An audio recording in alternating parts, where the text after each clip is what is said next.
Be abejo, mes palaikom patį siekį reguliuoti tabako gaminių rinką tiek Lietuvoje, tiek ES. Kas mus liūdina ir iš tikrųjų, ką mes nepritarėm, tai itin griežtom nuostatom susijusiom su, sakyčiau, legaliais tabako gaminiais. Pernelyg griežtas reguliavimas nustumia legalų produktą į šešėlį. Tokiu atveju tie perspėjimai, apie kuriuos mes kalbame ant pakelių dėl rūkymo, juos pakeičia ne lietuviški, o rusiški. Dalis visuomenės rusų kalbos nebemoka. Mes nekalbam apie kitus dalykus, kurie niekaip nėra kontroliuojami valstybės institucijų. Tai yra pardavimas nepilnamečiams nelegalioje rinkoje. Pati kokybė produkto yra abejotina, nes jo nieks nekontroliuoja. Dėl to reguliavimas iš tikrųjų turėtų būti pamatuotas, atsakingas ir suvokiant, ar tai padės sumažinti rūkymą jaunimo tarpe ar ne.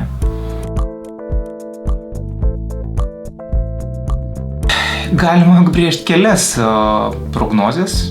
Viena iš jų yra ta, kiek bus legaliai parduodama cigarečių ir kiek nelegaliai. Tai mes matėm, kai buvo 2009 itin padidinti akcizai ir kainos, Lietuvoje kas antra surūkoma cigaretė buvo nelegali. Tai tampa šita rinka tada panaši į kriminalinę veiklą.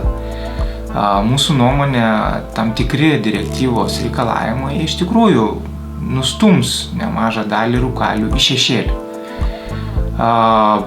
Pati rūkymo tendencija yra mažėjanti be abejo. Kiekvienais metais visos ES šalyse rūkančiųjų skaičius mažėja 1-2 procentais. Tai aš neatmetu galimybės, kad po keliasdešimt metų iš tiesų rūkančiųjų bus mažuma. Ir tokiu atveju valstybės narės galbūt ir uždraus legaliai prekiauti šio produktu. Buvo daryti tyrimai, jie rodo, kad 15 procentų rinktųsi kitas cigaretes, kurios nemėtinės, o normalaus kito skonio, o 77 procentai rinktųsi šešėlį arba nelegalią rinką. Kiekvienas procentas legalios rinkos reiškia apie 11-12 milijonų litų mokesčių Lietuvos biudžetui. Tai jeigu mes kalbam apie 6 procentus rinkos, tai yra milžiniški skaičiai iš tikrųjų. Ir jeigu visi tie 77 pajuda į šešėlį, tai susidarys apie 50-60 milijonų litų prarastų biudžeto įplaukų iš cigarečių akcizo ir pridėtinės vertės mokesčių. Kalbant apie direktyvą ir politinį jos aspektą, mes matom, kad dauguma nuostatų iš tikrųjų nėra labai racionaliai pagrįstos.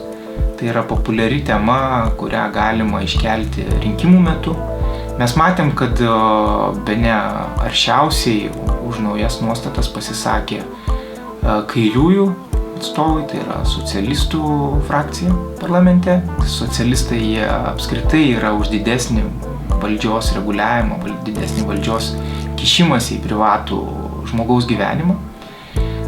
Kur kas nuosaikesni buvo liberalai ir taip vadinama dešinė pusė, kurie pasižymi pagarbą žmogaus pasirinkimui.